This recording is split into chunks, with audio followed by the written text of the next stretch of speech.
और कहीं न कहीं बांग्लादेश के अंदर एक मिलिट्री कूप की आशंका है, मुझे ये लग रहा है। उसका न उसको बोल सकते हैं पॉलिटिकल आउटफिट नहीं बना रहा है, वो अपना नया एक आतंकवादी आउटफिट बना रहा है जो इलेक्शन लड़ेगा।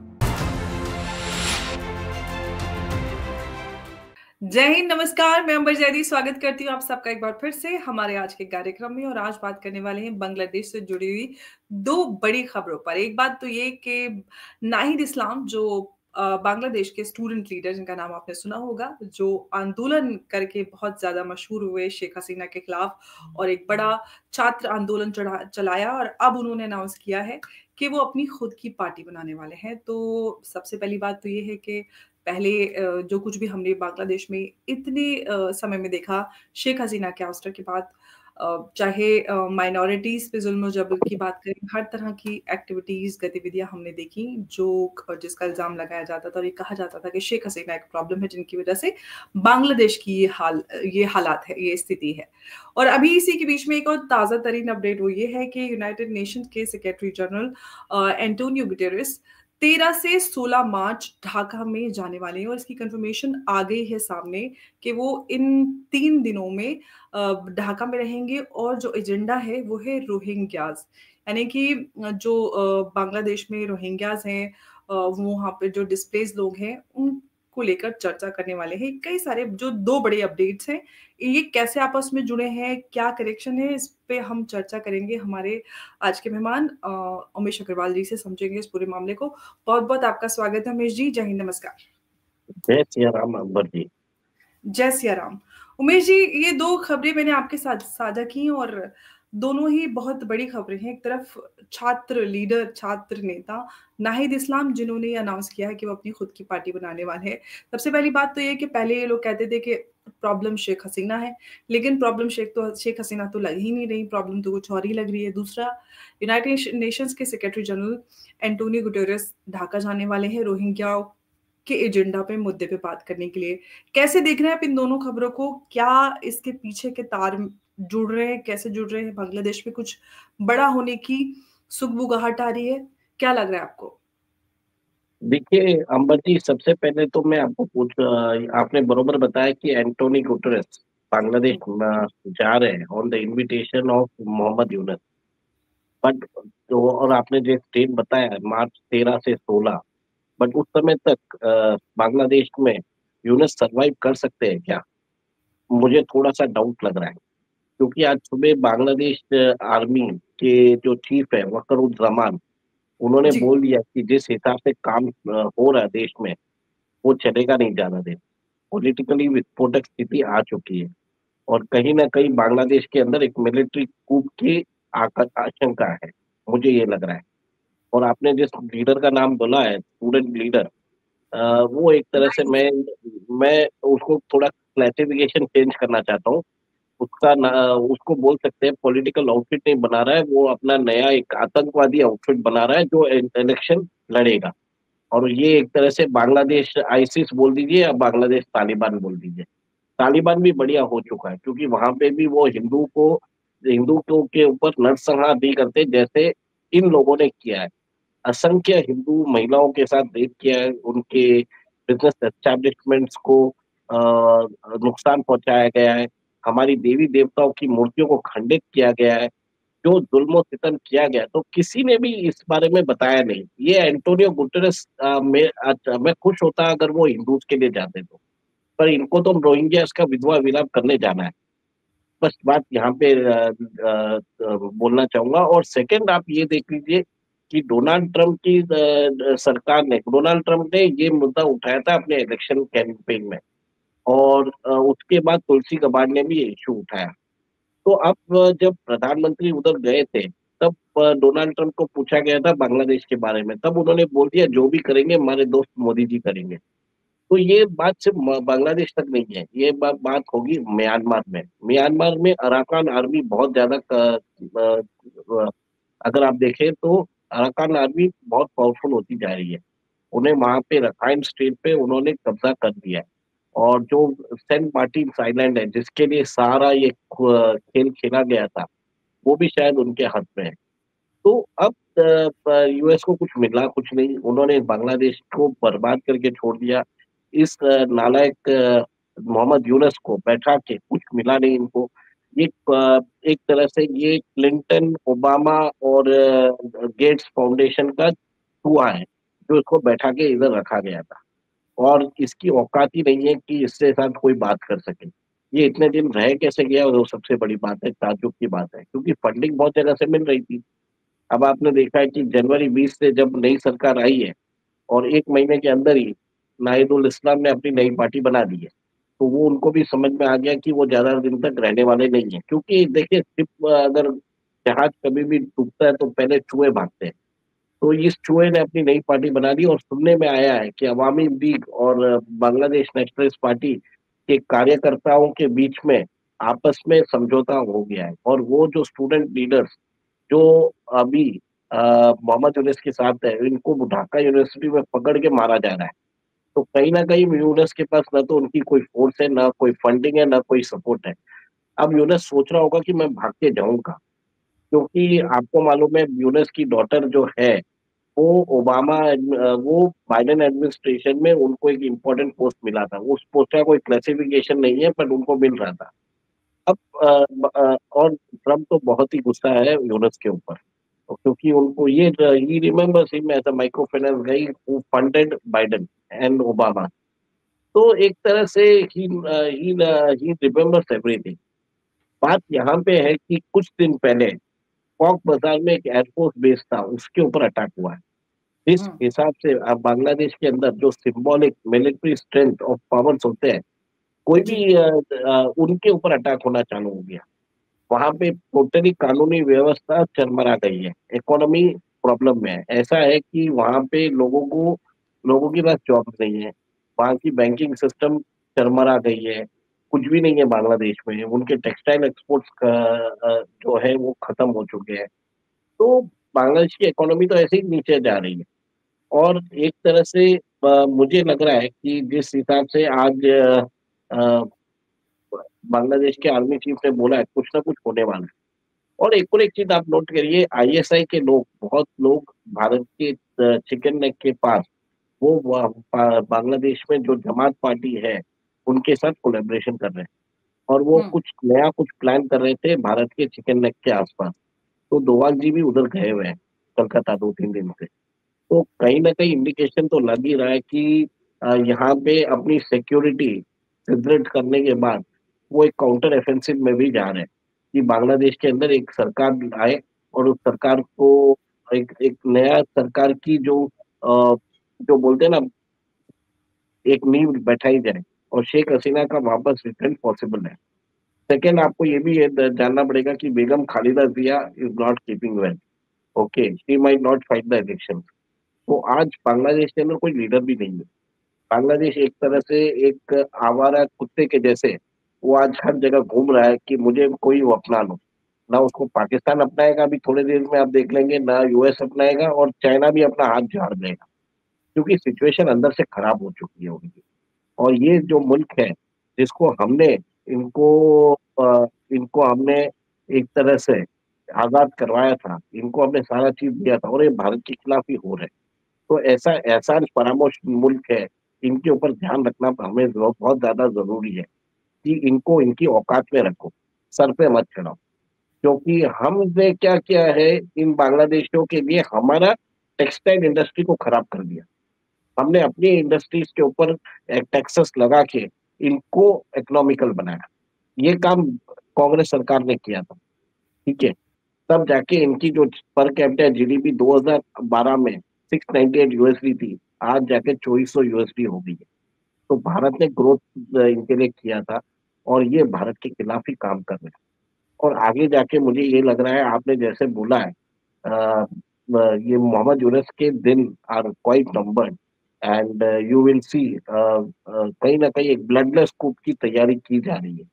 और जैसे उनके सिपह-सलार उनकी सरकार छोड़ रहे हैं, कहीं न कहीं आप देखेंगे ये खुशखबरी जल्दी आनी चाहिए, मेरे हिसाब से। लेकिन मैं एंटोनियो गुटेरेस की बात को, जो यूनाइटेड नेशंस के सेक्रेटरी जनरल हैं, वो ढाका जा रहे हैं और रोहिंग्या पूरा जो एजेंडा है वो इस मीटिंग का, इस विजिट का वो रोहिंग्या है। लेकिन हम दूसरी तरफ देख रहे हैं पाकिस्तान में जो अफगानिस्तानी लोग हैं, जो पाकिस्तान में मौजूद हैं, इस्लामाबाद में और अलग-अलग इलाकों में, उन पर क्रैकडाउन स्टार्ट कर दिया है। 8 से 10 लाख लोगों को वापस अफगानिस्तान भेजने की जो कवायद है वो पहले भी की थी और अभी भी वापस क्रैकडाउन स्टार्ट कर दिया है। उसको लेकर यूनाइटेड नेशंस का मुझे तो नहीं लगता कि कोई भी वो आया है, पाकिस्तान से कोई बात की है या उनको लेकर तो कोई इस तरह का वो नहीं आया, लेकिन ढाका जा रहे हैं।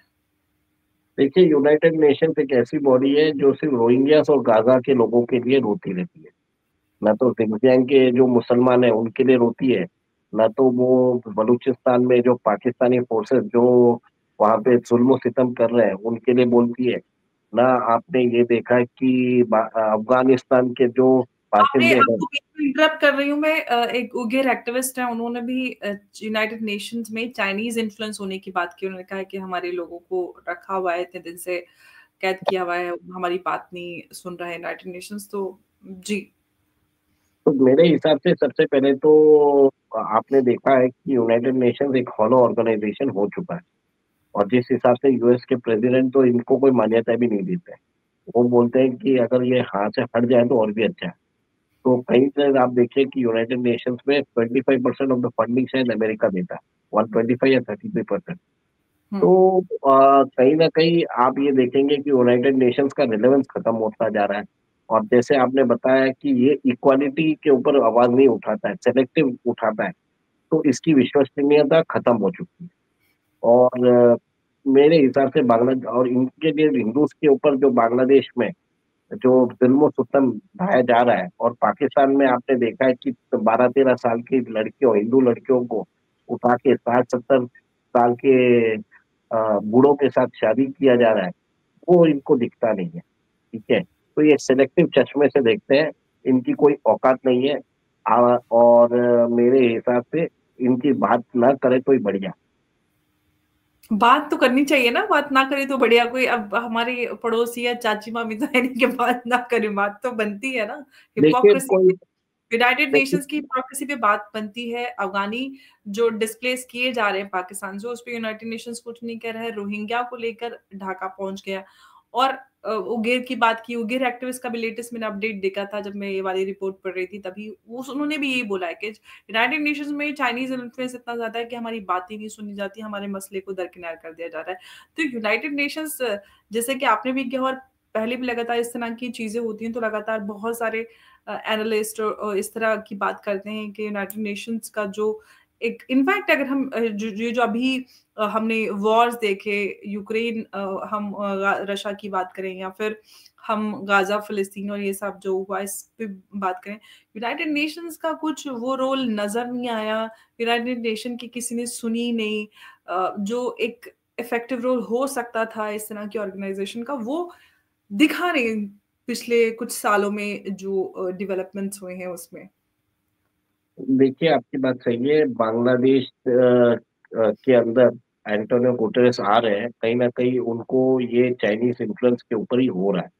और चाइना अपना यहाँ पे एक इन्फ्लुएंस रखना चाहता है, क्योंकि जो यूएस है, वो चाइना के पिट्ठू है अभी। अब हुँ। सिर्फ उनको चाइना सपोर्ट कर रहा है क्योंकि यूएस से पैसे नहीं आ रहे। और आपको मालूम है कि चाइना ने बांग्लादेश को JF-17 फाइटर एयरक्राफ्ट ऑफर कर दिया है, और भी मिलिट्री इक्विपमेंट्स ऑफर किए। They want to use Bangladesh as a strategic yardstick against India. तो कहीं न कहीं आप ये देखेंगे कि ये दोनों विज़िट एक तरह से यहाँ पे इश्यू रेज़ करने की कोशिश किया जा रहा है, ताकि बांग्लादेश के अंदर यूनेस की सरकार की जो है विश्वसनीयता, और उनको पावर में रहने के लिए एक तरह से उन्होंने एक तरह से उनको लग गया कि एंड गेम आ रहा है, तो इनको बुला लेते हैं, तो इंटरनेशनल स्पॉटलाइट आ जाएगा। तो नहीं तो अभी तक मेरे हिसाब से मिलिट्री अभी तक तो ये मिलिट्री कुछ कर देती। तो ये अवॉइड करने के लिए ये न्यूज़ डाला गया है। मैं तो यहाँ तक समझ में आ रहा है। बांग्लादेश में भी जितने को हुए हैं, उतने तो शायद पाकिस्तान में भी नहीं हुए। तो देखिए, बांग्लादेश कोई कंट्री नहीं है जो अपने हिसाब से वो अपने आप को मैनेज भी कर सकता है। आपने देखा है कि वहाँ पे 2 ही लीडर हैं, जो बेगम खालिदा जिया और हसीना शेख शेख हसीना। बाकी कोई लीडर, कोई जिनका कोई मास अपील नहीं है। और हुँ, शेख हसीना, आपको मालूम है, भारत में है, और बेगम खालिदा जिया की तबीयत नासाज है। तो बांग्लादेश में आगे जाके पॉलिटिकल सिचुएशन और खराब होने वाली है। और वहाँ पे जो लीडर्स हैं, जो मिलिट्री लीडर्स हैं, उनके बलबूते पे ही सरकार चलेगी। सिविलियन फेस होगा, और बांग्लादेश आर्मी को पूरा अ, पूरे देश की सरकार को चलाना पड़ेगा, क्योंकि पुलिस फोर्स तो है नहीं उधर। और आपने देखा कि कितना जुल्म-ओ-सितम होते रहते हैं हिंदूस के ऊपर, तो कुछ करते भी नहीं है। तो अब ये कह सकते हैं इन शॉर्ट कि जो कुछ दिनों पहले तक शेख हसीना की वापसी को लेकर ये कहा जा रहा था कि कैसे होगा, हो पाएगी, नहीं हो पाएगी। अब आसार नज़र आ रहे हैं कि शेख हसीना वाजिद एक बार फिर से बांग्लादेश में सत्ता में वापसी कर सकते हैं। भारत जो है इस तरह का एक माहौल बनाने में उनकी मदद कर सकता है कि बांग्लादेश में जो 2025 में इनफैक्ट 25 या 26 में इलेक्शंस होने हैं, तो इलेक्शंस हों ताकि शेख हसीना एक बार फिर से सत्ता में वापस आ सकें। ऐसा कुछ बनते हुए रास्ते नज़र आ रहे हैं उमेश जी आपको? मुझे तो ऐसा लग रहा है कि ऐसा ही कुछ होने वाला है। देखिए, पहले तो मोहम्मद यूनुस को लात मार के बाहर निकालना ज़रूरी है। उसको जी, वो तो हो गई।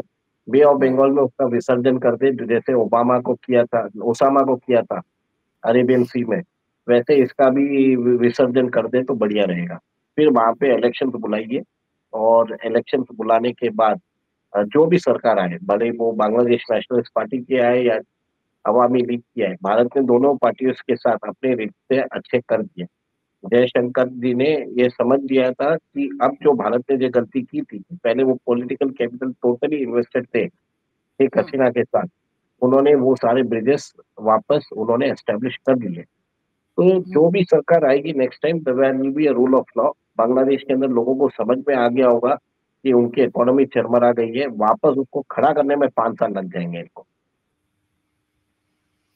बिल्कुल और फ़िलहाल तो शेख हसीना के अलावा बांग्लादेश के पास कोई और ऑप्शन नज़र नहीं आता। मोहम्मद यूनुस जैसे कोई लीडर जो सो कॉल्ड वो तो बांग्लादेश को चलाने में तो बिल्कुल पूरी तरह से असमर्थ हैं, वो हमारे सामने दिख गया है और बांग्लादेश के जो हालात रहे इन पिछले कुछ महीनों में, वो सब सामने हैं। हालाँकि उनको पूरी तरह से ढकने की, छुपाने की काफ़ी कोशिश की गई बांग्लादेश की तरफ से और भारत की को भी लगातार उकसाने की कोशिश की गई शेख यूनुस की तरफ से सॉरी मोहम्मद यूनुस की तरफ से, ताकि भारत की तरफ से कोई ऐसा कदम उठाया जाए और उनको लाइमलाइट में आएँ और उनकी सरकार बनी रहे, लेकिन ऐसा कुछ हो नहीं पाया। जैसे कि हम देखते हैं बहुत सारे लीडर्स इसी तरह से सरकार में बने हुए हैं, लेकिन उनकी ये भी कोशिश नाकाम रही लेकिन अ, जी, आप कुछ कहना चाह रहे हैं?